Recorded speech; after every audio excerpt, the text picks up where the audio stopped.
Zoom. We have a, thanks, Martha.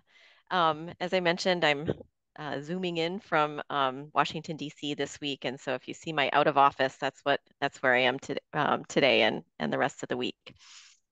Um, so we are going to be walking through, we're excited to have some really fun introductions. So from some new staff. So we'll be doing that. Just going to share my screen here. Okay. See here.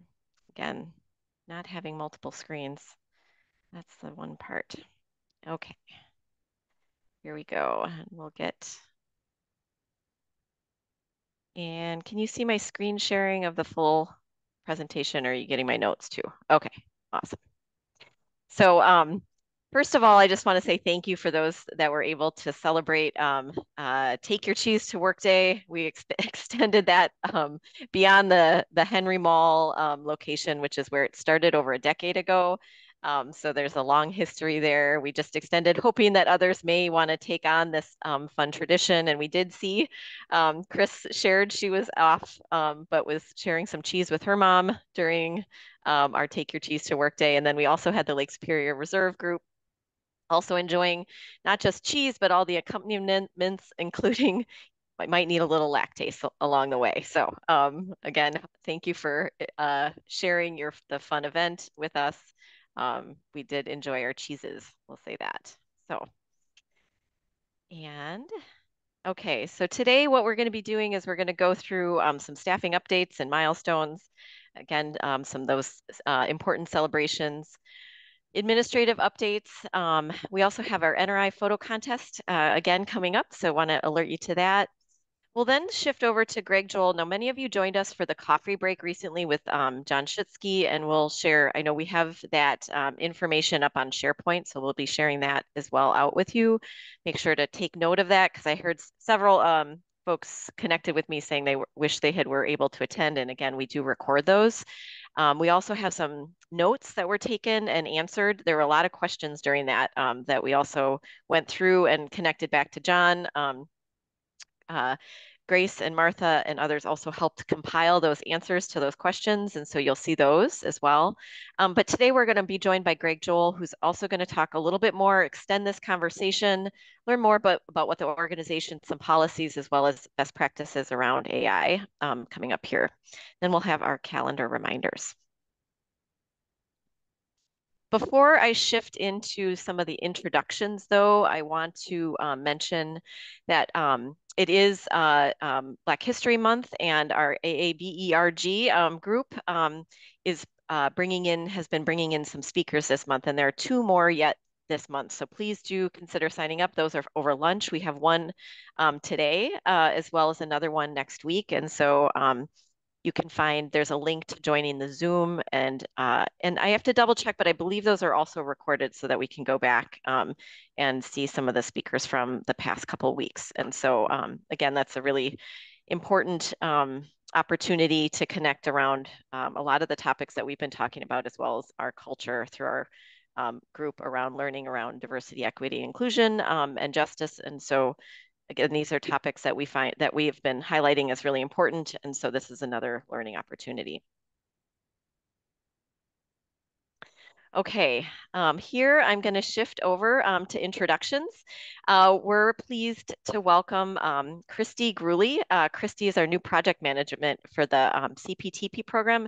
And with that, I'm going to hand it over to Kevin to introduce Christy. So I'm muted here. Yes, I am. So proud to introduce Christy Gruley as our new project manager. She replaces Grace Ann, who moved on to the Wisconsin DNR. Christy actually has a background in working with some of the very same audiences that CPTP does with her work with the Savannah Institute. And she and I have had some good discussions, not only around that, but also around soils, giving her PhD and her background. And so, Christy, I'll let you turn on your camera and introduce yourself here, maybe a bit more about yourself and your background. Sure. I don't know what to say besides, yeah, I was at the Savannah Institute doing agroforestry for the last 7 years and doing online courses, both as a content expert and as an instructional designer.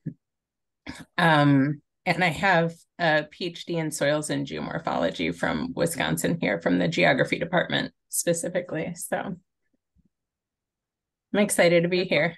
Thanks, Christy. Yeah, welcome. Thank you. And we're excited to have you and such a wealth of background and experience there too. So I think you'll find a lot of various interests and topics that others in our institute cover that would align a lot with your background. So um, thank you. All right, let me get my slides back up here. Okay. Yeah, I've worked with Elmo in the past at UW Platteville, and Eric Carson was on my PhD committee. Wonderful. Nice to see the connections here too. Friendly faces out there. Mm-hmm. Okay, so next we have up Melissa Mel Roosh. Mel is coming to NRI and the Geological Survey from the Geoscience Department. And so I will hand it off to Sue though to do the introduction more formally. So take it away, Sue. Great, thanks. Yeah, I'm really excited to introduce Mel. As the slide says, she's coming to us from University of Wisconsin-Madison Geoscience Department, where she is simultaneously working full-time and earning her doctorate. So she's a busy lady, and we're really excited to have her on board. Mel has jumped right in and gotten up to speed on all of our social media outlets, blog posts. We have her working on our year in review, as well as Day of the Badger, and also the Groundwater Awareness Week. So we're all really enjoying working with Mel already and look forward to working with her for many years to come. Thank you, Sue. Is Mel on today? I just want to know. Okay, I can't see everybody, just so y'all know. So when I say that, thanks for helping. Mel, did you want to say hello? Sure. Hello, everybody. It's great to be here. I've been at the survey in the past, and it's wonderful to be back working on outreach programming. Eric Carson was on my master's committee as well. So we're in good company. Yeah, it's lovely to be here and get to talk about rocks. Great, thanks, Mel. We're excited to see, and you'll see a little bit more communications also support later on here. And we're just excited again to use and capitalize on all the wonderful projects that we have and getting the word out to share more about the work both through social media, our website, and also other products. So wonderful to have Mel on. Okay. Next, we're introducing Megan Furr. Meg is an instructional designer, and she is located at 445 Henry Mall. And then I am going to pass it over to Janice to do the introduction here. Thanks.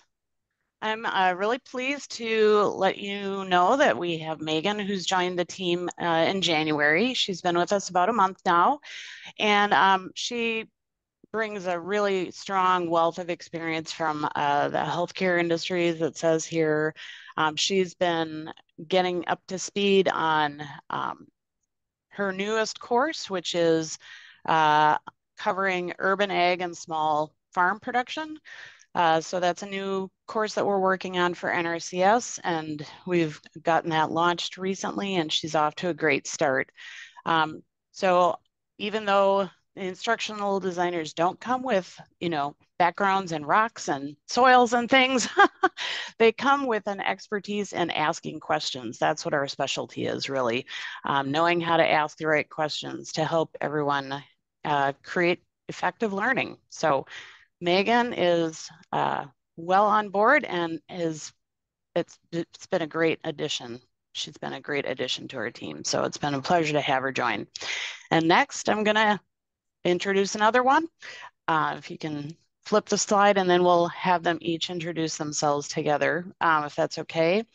So Claire Britton is another instructional designer who joined very recently. She just joined at the beginning of February. So she's coming from a background in the private sector in both nursing regulation and also had a gig at a customs brokerage. So diverse background that she's bringing, but she has similar skills in instructional design, and we're really pleased to have her on board as well. She is going to be getting started next week on a course for NRCS on the Field Office Technical Guide. And then she's also helping out with a project that we're doing for Jennifer Van Oss, who's a dairy science faculty member, and we're excited to have her on board. So it's been great to have both of them join us, and they're wonderful additions to our team. So I will turn it over to them to introduce themselves. Megan, you want to go first? Sure. Thanks for that nice introduction, Janice. I am thrilled to be here. I feel like I'm at home here with doing all the traditional instructional design work that I so love to do. So I've met fantastic people since I've been here and love the work I'm doing. So really excited to continue and keep going on projects. So thank you. Thanks. Yep, go ahead, Claire. Yep, so I'm Claire. Thank you, Janice, for the introduction. Just echo what Megan said. I'm happy to be here, enjoying working with the team, really supportive. And I enjoyed that cheese day. I thought that was perfectly Wisconsin. I live in Chicago, and so that was really interesting and funny to me that we did that, and I really like that. So thank you, everyone. Nice to be here. Thanks, Claire and Megan, and thank you for joining us for Cheese Day. I didn't expect you to bring cheese, but you both did and joined in on the fun. And as you know, especially during your onboarding time, it was wonderful. And so thank you. And if others, as you're thinking about instructional design projects or needs, please do feel free to reach out to Janice and to learn a little bit more about what are some opportunities and working with their team as well. So thank you. Okay, next we have, here we go. We're introducing Jen. Jen is a groundwater educator in Central Wisconsin. She's based out of Wood County and will work through Central Wisconsin around groundwater issues. And I'm going to hand it over to Chris Tiles as well to do the introduction. Thanks, Tricia. First, I'm going to do a quick little spoiler alert. Just wanted to throw out the name Wade Motor, who also has joined the Natural Resource Educator team. We'll do a formal introduction next month when he's actually in the office. So I just wanted to throw out that name. He's in Dane County in case you come across him. But today I'm excited to introduce Jen McNelly. She joined us last week as her first week in the office. And she, as it says, came from Portage County. She was with the Land and Water. However, some of you may recognize her as she's been around working in the Center for Watershed Science and Education for many years before that. So Jen comes to us with just about 20 years of experience working in this. And so I am super honored that she was willing to join our team. And it says she loves doing all things outdoors, especially camping. And we've been talking about the lack of ice fishing this year, unfortunately, that she usually enjoys. So Jen, if you wanted to unmute and say hi, feel free. Sure. Hi, everybody. I'm super excited to be here, to be a part of the extension team, and look forward to working with all of you guys and continuing to do great things in Central Wisconsin. Welcome. Thank you, Jen, and thanks, Chris, for that nice introduction, and really happy to have you join us. Really important areas, and love to see those connections across the different programs. And we do see sometimes sharing, right? Swapping of in different parts and pulling in different expertise. And so again, happy to have you with us. All right. And Chris, thank you for mentioning Wade. I know he's going to join us. We did even have a slide ready for that to let you all know. And just again, for those who are especially in the Dane County area, you may see him already at joining meetings and helping lead some work as well. So we'll be happy to have Wade join us at the next meeting as well too. All right. On to Catherine. So this is, I have the pleasure of welcoming Catherine Horning. Catherine is joining us as our next and newest marketing and communications unit lead. Catherine is going to be providing direction, leadership for our important unit here at, again, 445 Henry Mall in Madison. Catherine joined us it's just been 10 days now, I think, or a little less. And so I'll hand it over to Catherine to share a little bit more, but I just want to mention, she's coming from Colorado, where she was the Assistant Director for Communication and Marketing for the Division of Student Affairs at the University of Colorado Boulder. Moved recently with her family here to Wisconsin. And again, just really happy to have her join us here. And with that, I'll hand it over to Catherine. Hi, yes, I echo what everyone else said. I'm excited to be here and I'm super bummed. I miss Bring Your Cheese to Work Day. So looking forward to next year already. Thanks, Catherine. You'll be seeing Catherine joining various meetings, but again, feel free to reach out. We're trying to do some introductions, but not overwhelm her at the same time, having a chance to introduce her to various parts of Extension, as well as our program. So if you haven't met her yet, again, I've been trying to coordinate some of those, but you'll be getting on her calendar coming up here soon. So she's going to be learning a little bit more again about our programs, various projects that are already underway with the M&C unit. Again, that's just going to take a little bit, but we're excited to get her started here too with us. So thank you. All right. Okay, on to, again, as I mentioned, we have some wonderful introductions. So we were spending a little bit more time today on this. So we do want to also welcome some new students. We have at the Lake Superior Reserve, we have Dane Polkinghorn as our water quality buoy technician up there. We also wanted to do just a shout out and news. You may have already seen this in various circles, but as you know, we have the Lake Superior National Estuarine Research Reserve, which is part of obviously NRI and Extension and a strong partnership with NOAA. The great news and exciting news, and I know Patrick's on with us today. If there's any other notes, actually, Patrick, I probably will put you on the spot for this one. But this is looking really wonderful that we're going to see the Green Bay Estuary as dedicated as a National Estuarine Research Reserve. The NOAA has accepted the nomination. And Patrick, I might ask you do you want to say a couple words about where this is in the process and kind of what's next?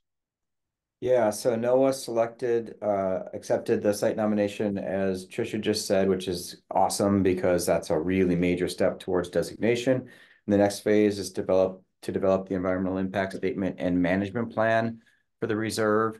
The public meetings for the scoping for the environmental impact statement and management plan are in March. They're doing a virtual and an in-person. And I'm on the steering committee for that project because I was involved in some of the Lake Superior work as well. So very exciting. I think it's going to likely now that we're going to have a sister reserve in the system, and that will be a great opportunity for us to partner with the Lake Superior and NEAR on some exciting research and outreach opportunities, I think. Thanks, Patrick. I know there have been questions of the administrative home, and so the home will be with UW Green Bay, correct? Yes. Yeah. That is correct. And I'm hoping that as we continue to move forward, we'll find a way to create some certainly informal, but maybe even formal linkages between the two reserves, given that we're both part of UW system. Yeah. Yeah. Thanks, Patrick. Yeah, really great news. And again, when we look at the reserve system, primarily those are in, we have just a couple in freshwater systems, and this will be number 3. So really a nice complement and opportunity to really coordinate and collaborate in the Great Lakes region. So this is really exciting, and Wisconsin in particular. So thanks. So I'm sure we'll hear more. Okay, so we want to do some celebrations and congratulations. So actually we have a number of birthdays this month. We have Liz Sepperly with the Geological Survey. We have Johanna Desprez with a natural resource educator, formerly had been with Upham Woods. Maureen also with the survey, Maureen Muldoon. Chelsea Peppel, our evaluator across both ag and natural resources, Wendy Schweitzer with instructional designer, and then Amy Wiersmith. So a number of birthdays and celebrations at the Lakes Pier, or at, I'm sorry, at the Natural History Survey. So happy birthday to everyone. We also have some congratulations for anniversaries, for work anniversaries. Brian Adams is an instructional designer with us for 12 years. Molly Bodie with Upham Woods for 2. And then Katie Bradford with Extension also for and with the Water Action Volunteers Program for 3 years. So happy birthday to everyone here. Okay, and with that, now we have some administrative updates, and I'll hand it over to Brian for those. It's always bad when there's 2 slides. Just some quick reminders. So outside activities reports. So for most people, that is like a 30-second thing. So if you haven't done it, you can probably get it done before I'm done talking. Travel. So Sam Cortez sent out a nice like how-to on making sure you have addresses on TERs, so she doesn't have to send it back to you. So just make sure you follow those. I was one of the guilty parties, so I followed her directions and was able to do it pretty quickly. PMDP needs to be done by the 1st. I arranged for everyone to have an extra day this month to get them done, so there's no reason not to get them done by the 1st.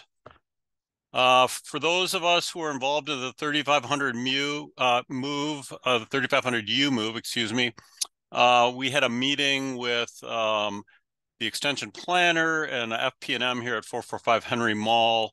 So some more information was received. We have to work on some internal timelines, and I'll be sharing that out with the affected folks. We'll have another quarterly get together sometime in April. We need to get a date on the calendar for that. Next slide. Yeah, thanks also for those who completed their workplace modalities. We got that in just recently for that move, just to better understand workplace preferences as well. So thanks, Brian. Okay, there you go. All colleague conference. So those dates, Carl shared that, and then there was an email coming out looking for volunteers. So if you're interested in volunteering on that, please feel free to respond to that. One thing that came out of the strategic planning process that I was part of is a want for more transparency on leadership decisions. So they've went back to posting all the DLT briefs that aren't confidential. So there's a link there. I've actually used it twice. So there's the brief on the change in supervisors policy, and there's a brief on the event registration platform. So both of those were really helpful to be able to go back and look at that. So as Carl said, feel free to, if you have questions, reach out to your DLT representative, Patrick. And then we just added a admin section on the SharePoint site. So Martha and I will be looking to populate that with things from this update every month, and then other things that that our people might want to use as a reference. And then for the tip of the month, if you submitted a TER, or you're not sure if you submitted a TER, this will follow steps to like see where that is in the approval process. Okay, so I also get the opportunity to publicly thank and introduce Taylor Wild. So Taylor has been a student hourly outreach for us for the last 2 years. She's graduating this spring, and so she's on the job hunt. But she's done a number of projects recently for the NRI program, for the Water Action Volunteer Program, and a lot of work for the Wisconsin Master Naturalist Program over the last 2 years. She also helped us run the photo contest last year, and she's here to talk about this year's contest. Taylor? Hi, everyone. So yeah, I'm just here to announce that we're doing another photo contest. If you have been in and around Henry Mall, you've probably seen a few photography features that are printed on canvases and hung in various locations around the office. So these were all taken and submitted to last year's competition. So it's super exciting to announce that we'll be expanding this collection. So firstly, we're looking for photo submissions. You can submit basically any photo up to 3, and they can be related to nature, natural resources, work related, really anything. Suggestions we've received from our printing location is that images are 300 PSI or about 4,800 to 6,000 pixels or as close as possible to these numbers. I know submissions from last year, some of them didn't reach that and they ended up being printed fine. So if it's not up to those high numbers, no worries.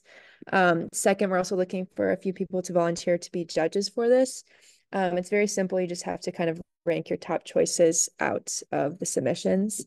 And then based off that judging process, the top 5 photos will be printed on canvases and also hung in the building. And they'll move with NRI to the new building.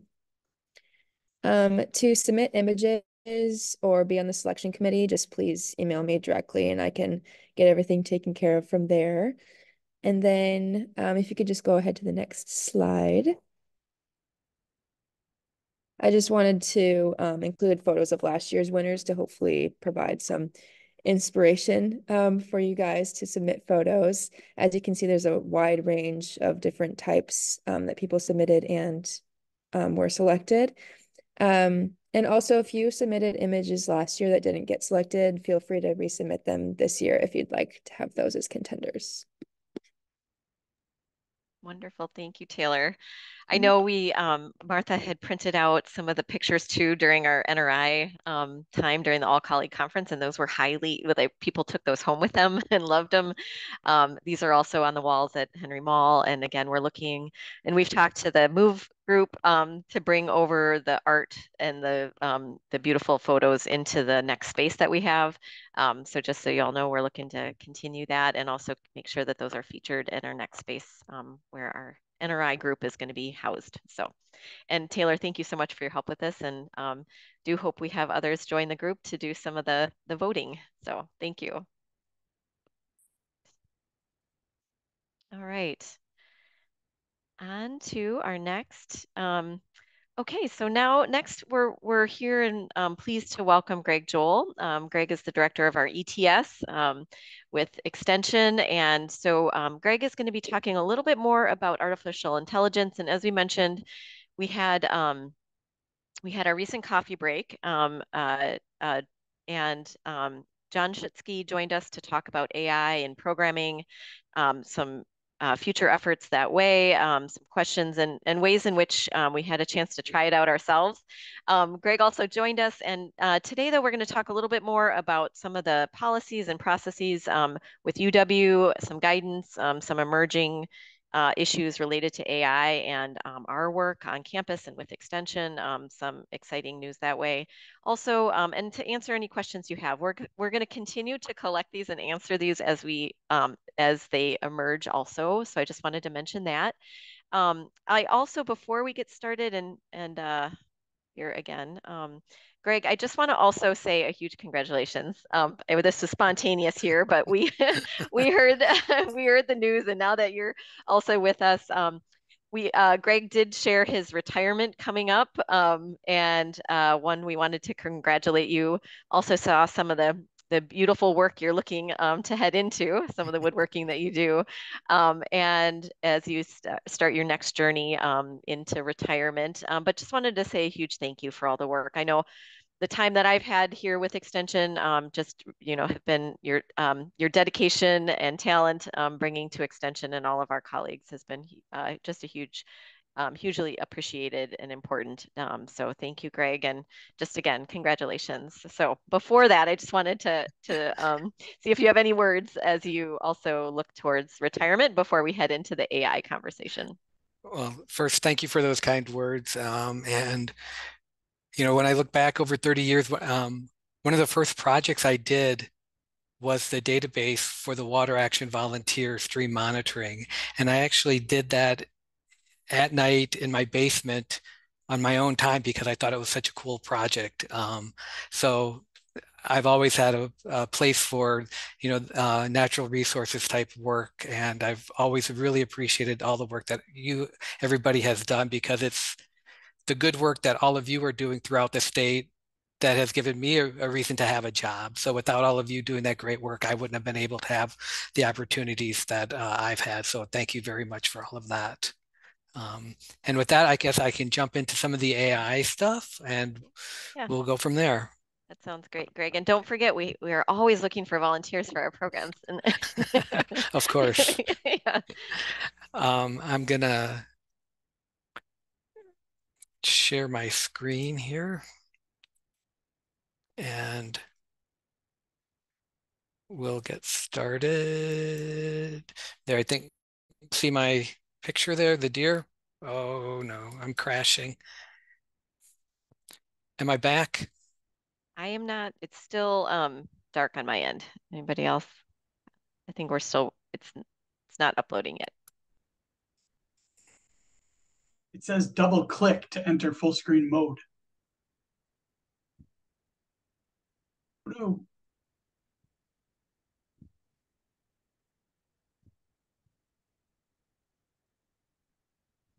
There we go. I see a deer. Yeah.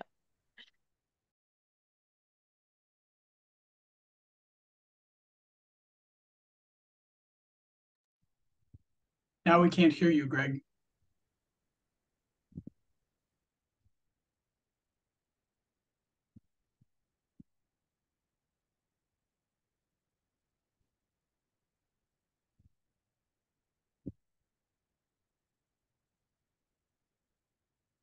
We'll give Greg, oh, just a second. Might need to rejoin here. Okay, how's that? Are you? My Zoom is crashing quite often here. So there, can you hear me and see the presentation now? Yep. Awesome. Great. Thank you. So I want to point out that every image in my presentation is generated by AI. And we won't submit any of those to the photo contest. Thank you. But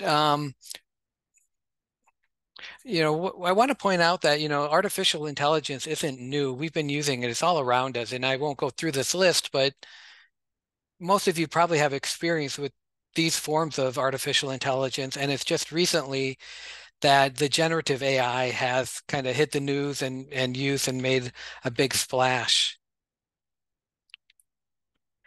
And so, you know, I'm going to cover some of the basics that John covered in his presentation, just to make sure that we all have this understanding of what we're working with. So generative AI, being the newest technology that's out there, is a generative AI. So what does that mean? It means that it's creating new content and it's using a large data set that it trains itself on. It uses what are called neural networks, which are ways of processing natural language, and then machine learning, which is to imitate how humans interact. So that's what it is. It's just technology that's using lots of data, that's trained to speak conversationally with us, and at the same time, create new knowledge, new information. But, you know, what could possibly go wrong with the technology like this? We know that things can be factually wrong. If you're using the free ChatGPT 3.5, the data only goes up to 2021. Their newer versions of ChatGPT 4 use more recent data, but you have to pay for those services. We know that in general, AI kind of speaks, these generative technologies speak with an authoritative tone. And so they come across as being factually correct when maybe they aren't. We know that generative AI can hallucinate. It can make stuff up. It can reference non-existent events, fake research citations. Many of you probably know of Paul DeLong, the Associate Dean for Operations and Policy. He at one time held the role of State Forester. I asked ChatGPT to give me a list of everybody that's been State Forester in the years that they served in that role. And it came up with a list of names of people that weren't in that role. And Paul wasn't in that list. I corrected ChatGPT, then it gave me a new list that was different than the first one, but included Paul. So you just have to really check it because you're never quite sure if it's going to be correct. And that's, I think, one of the key takeaways here is we can use these technologies, but we're always going to need that human intervention. And one of the last things to mention is bias. If there's bias in your data sets, that can be reflected in the answers that generative AI gives.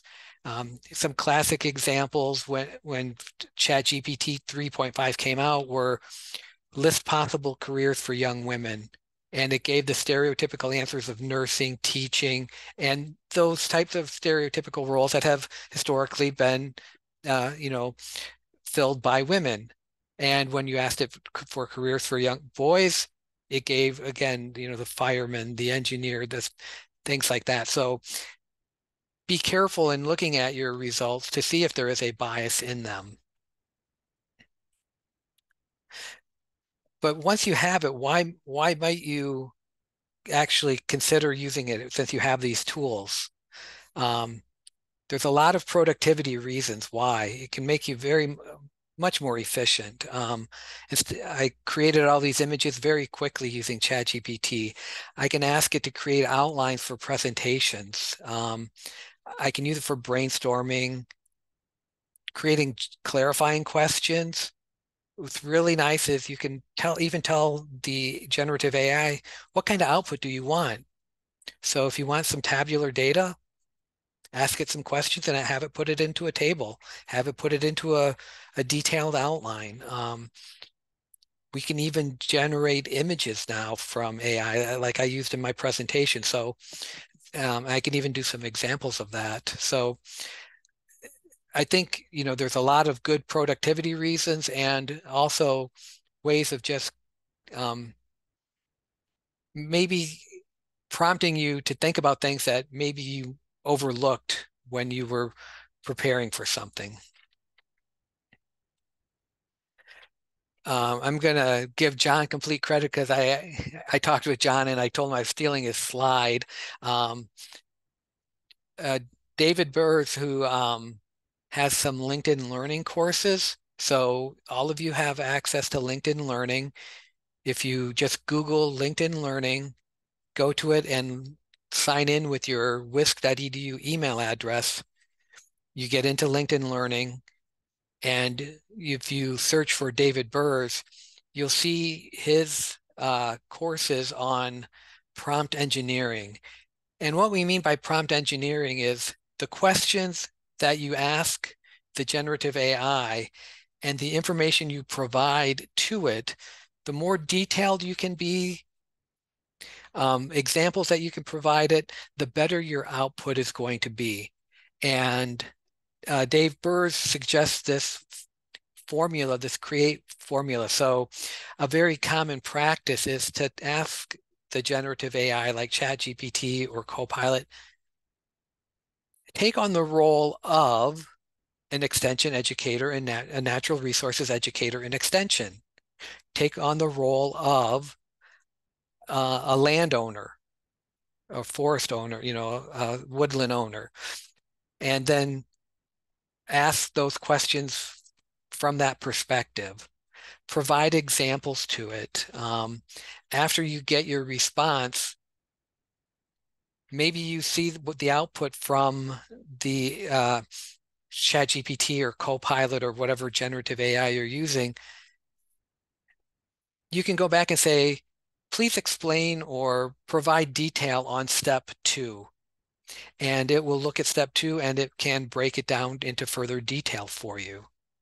So there's all kinds of ways that you can adjust and tweak the prompt that you enter to begin with, and then looking at the response, put in additional prompts to get further clarification or more detail. And, we can do something like that as an example. What other things do you need to think about? Data privacy. And I'll get to the campus policy around this. But if you're using one of the public online generative AIs like ChatGPT 3.5, Google Bard, which is now called Gemini, you want to know what's being done with the data that you enter into it.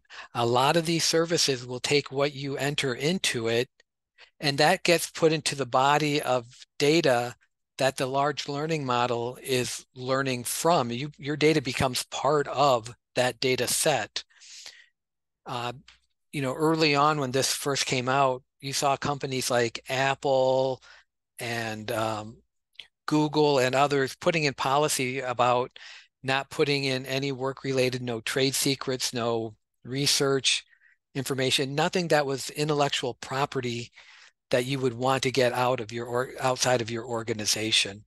So you need to think about what you're putting in and where you're putting it in. And I'll speak to that in just a little bit as far as what campus is providing in terms of policy. When you're using ChatGPT or some other generative AI, do you inform others of its use? Maybe you're just using it to get some, clarifying questions. Probably don't need to. But if you're depending on an answer, do you inform, well, I used AI to get that? That's a good question. I think that programs need to discuss, and we need to get some guidance overall for extension on when do I share that? We're in an evidence-based environment. When do we give citations, credits to something that is generated via AI? Do we need to? There are now formal ways of citing content generated with AI. So those are things that we need to think about in this, because like I said, we're an evidence-based organization. When we get this information out of AI, it can be factually wrong. We've even seen it create citations. We've asked for citations from ChatGPT, and it made the citations up. So even when it's been asked to do that, it's been wrong.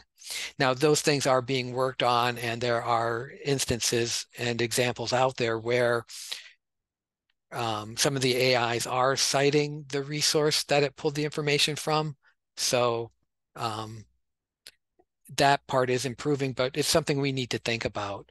And then again, accuracy and bias. We always need to keep that in mind when we're looking at the results of what we get out of generative AI. So the campus policy, and I will throw that link into chat in a little bit, or share it with Tricia, so we'll make sure you get it. But basically the policy on generative AI is focused on data classification. So we have public data, we have internal data, we have sensitive and restricted types of data. The policy basically says you can only enter public information into these AI tools and services. Now, I'll talk a little bit about where I think we can, while the official policy says this, it's not, because things are moving so quickly, it's hard for it to keep up with where things are at. But if you're using an online service, you have to be aware of the data privacy, and you should never enter sensitive or restricted data, social security numbers, birth dates, any, personal health information, all of that type of sensitive and restricted data should never go into these online tools. Research that you're doing shouldn't go into these public tools. So keep that in mind. The exception that I want to talk about is there are, like with ChatGPT now, I'll kind of segue into the next one. As this relates to it, ChatGPT has 3.5, it's available, but there's no data privacy. They also have, OpenAI has what's called an enterprise level of ChatGPT that does have data privacies, but we don't have a license for it yet. There's a couple people that do it that are pursuing a purchasing path. So we can go to a procurement path. So we can go to purchasing and say, okay, we want to use the enterprise version of OpenAI's Chat GPT, which would then afford us those data privacies. So that's coming, that's being worked on right now.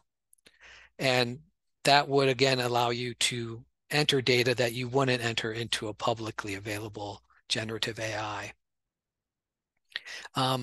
Microsoft has what they call Copilot, and this is already available to you via your NetID, and there are some data protections in place. And what that means is the information that you enter into Copilot does not get put back into that larger data set of the large language model for it to learn on and share with others.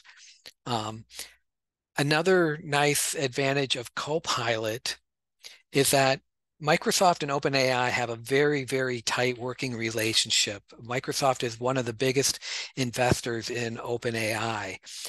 And because of that, behind the scenes, Copilot actually has access to the latest tools. So Copilot is using GPT-4, not ChatGPT, but the GPT-4, which is the more current iteration of the large learning model.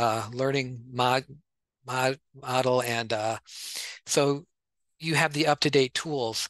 It's also using the DALL-E image generator. So if you want to create online graphics, online images by typing in something, you can do that in Copilot and it'll generate the image. And I can even maybe demonstrate that in a little bit. Google has something they call Gemini, which is really cool. It's it's a multimodal AI. You can actually input images and text as inputs to the generative AI. You can put in video, you can put code snippets in. So it's kind of taken it to another level of not just typing in a text prompt, but inputting all kinds of formats and getting other formats out. The thing with Google is they keep changing. Is it a beta test mode? Is it available? We're not really sure right now what products are or are not going to be available. And there's always questions with Google around data privacy. So you have to really check the service and which data privacies are afforded to that tool at that time. So just something to keep in mind. And another recent, in fact, I learned about this one yesterday. Gideon Taylor is a company, and they have a chat bot called Ida. And people that do it right now are researching this to be a campus chatbot product. And the example given yesterday was, say that I was a student on campus, I could ask Ida, what are my grades? And it could potentially integrate with Canvas or the student information system and get my grades out for me just by asking the chatbot. In our context, you could think of maybe you turn IDA onto a data source that is all our hoard information or all of our publications. And then you have a chatbot that you could possibly ask questions about our content. So that's a potential resource that's being investigated right now on campus, which I think is kind of exciting. Lots of different potential around that one. I can pause right here and take some questions. I also have Copilot and ChatGPT up if you want to see a couple of demos real quick. Yeah, Greg, that would be great. As you're sort of pulling that up, I had a couple questions. I know I'll read some also if we don't have any in yet, but for folks, if you want to put them in the chat, we'll get those in there. One, Greg, I know I was looking at some of the materials there's a lot, they've been really considering this as far as in higher ed and in teaching, how this impacts those who are in the classroom, student integration, how, there's lots of conversations about that. And I can see those materials online as well of like sort of some best practices for for faculty and as they're working with students in this. I'm curious, as far as you mentioned, some of these questions that our programs are going to, facing around, again, some of the best practices in our teaching and our outreach areas.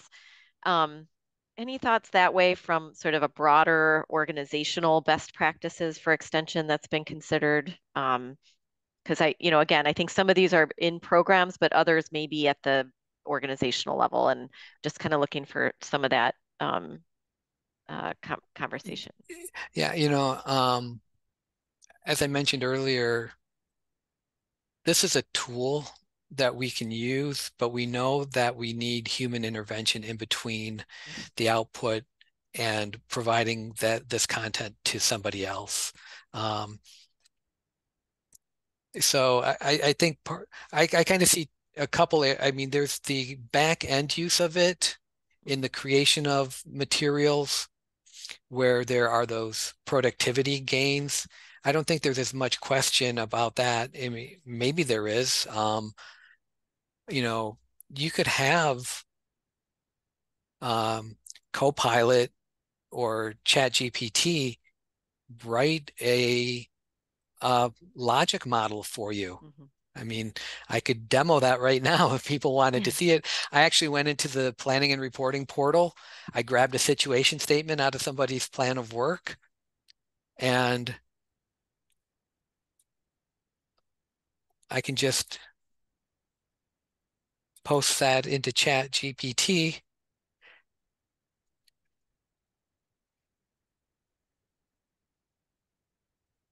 And there's my logic model. Now, again, this is where you're going to need that human intervention, because I'm not going to be able to tell you is that good content or not. It obviously there's lots of detail that would have to be fixed to make it actually apply to my situation. But maybe that's what gets you over the hump in that creative process of starting your logic model. I don't know if that's an acceptable use by programs, if that they're like, people should say, hey, yeah, go ahead, use this as a starting point, but don't put that in, don't hand that to me as your logic model. Go in and personalize it, make it yours, specific to your program. So I think there are those uses like that where you can have those discussions internally about the tools and how you want to use them and what's acceptable or not. And then I think there's discussion around when you're using the generative AI as a source of information to share with the public. When you're using it and as part of your programming and delivering it, you have that opportunity for the human intervention to make sure that the content provided from it is correct. The bias has been, you've evaluated it for bias or not, all of that, and then you can deliver it. Where I think it's going to get trickier is when you start using chatbots, if we decide to go that route. Are we obligated to tell people that you're interacting with a chatbot using artificial intelligence, and thus there's potential for wrong answers? And what's our liability or risk in that case? So I think those are questions that have to be wrestled with. So I think I can help start some of the conversation, but I don't have, a lot of answers, because I think they're going to be each program could use this a little bit differently, and I think it has to be discussed in that context of what's appropriate or not, and what obligations do we have to our constituents that may be on the receiving end of this. Thanks, Greg. Thank you. I see a couple questions in there, and what we'll start doing too, and is we'll collect those again. And what we did at the coffee break is we collected the questions, and we'll go back to Greg to look for, to answer some of those, and then we'll share those back out via a document, just because we're getting down to about 5 minutes left, and I just want to make sure we wrap up here. But Greg, that is really helpful, and thank you for showing that example. I think what we've seen already is that it's been one of those uses to help in some ways streamline our work, improve opportunities for brainstorming, as well as synthesis. I think that's what I've seen it used, where people are like, I have a whole lot of information here, either in my, in this format, but I'd like to get it into something that looks, again, this is sort of more streamlined. I know, but then it takes eyes and our own sort of expertise to go through and say, yep, nope, that's not working for me. But this really does, can help do some of that sort of streamlining and speed up some of that work. But there are a lot of implications when we get into this next level of sharing, of generating, new content, and how do we represent this work from AI. So thank you for giving us a start to some of these conversations. I think we need to take it also and continue these throughout our programs and with others in the organization. So so we'll answer some of these questions separately. So Greg will come back to you on that, and we look forward to continuing this conversation. I think I mentioned to you, I think this could be a continued series because there's some of these topics and areas that I feel like we could spend an hour on, right? Of learning more hands-on. Some of this learning, I know we started doing some of that, but being able to do it real time would be really helpful. So. Yeah, I mean, this is changing so rapidly that I think you're right. It's going to be an ongoing conversation.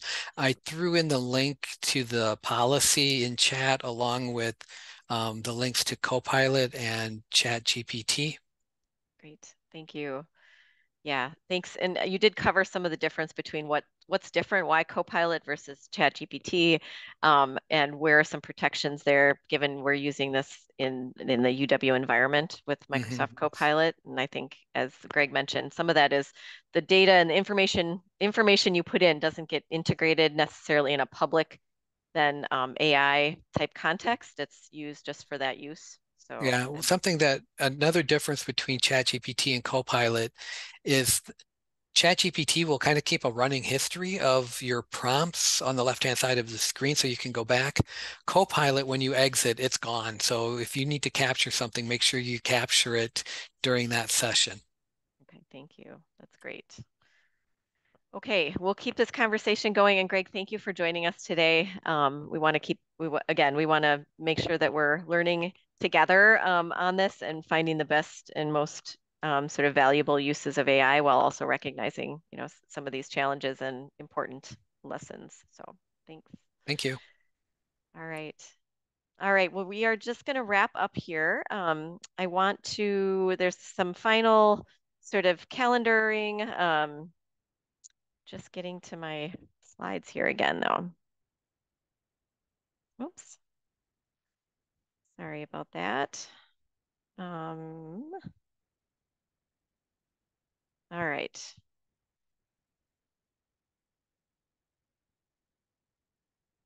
Everybody. Okay. Sorry, I know you're seeing my notes here too.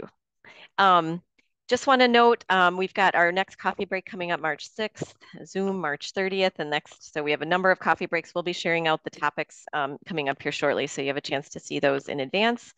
Do note, we've got the Lakes and Rivers Convention. I'm seeing Eric on here, so please, again, we've seen lots of social media around that. We're trying to get the word out. If you can also help us spread the word and then join for that important convention. The UW Spring Symposium, always a great one to join. Also, that's at Union South, May 6th. May 7th, though, then if you go south, you're going to have to go north to the Lac de Flambeau, where there's the Northwoods Showcase. Several of us I know here are joining and helping to present work around. There's 3 different areas, from water to forestry to more sort of tourism and economics in the Northwoods area. And so we have various featured speakers, and so that's going to be a great conference as well, and really showcasing the work from UW-Madison with our Northwoods communities. All right. With that, again, thank you to Martha and Brian and Chad. Chad also is joining here in DC when it was on a plane here, and Heidi Johnson, we're all going to be out here for the next few days. So if you don't hear from us, that's where we're at. But also, again, thank you all for all your help. And do note, check our NRI intranet site. We call it intranet, the SharePoint site, from some upcoming events. We're trying to keep that up to date as much as possible. Also for the slides from today, our coffee breaks. And then also we're going to be having, just to make note, just coming up for any submissions for our Outlook articles. Also, I know Martha's compiling those as we go. And so again, ideas for featured articles, both internally as well as externally with our social media and our newsletters. So do keep an eye out for those emails and also submissions to help us continue our communications, our important communications. All right. With that, I just want to say thank you. Thanks for joining today, February, and we look forward to seeing you next month. All right. Bye, everybody.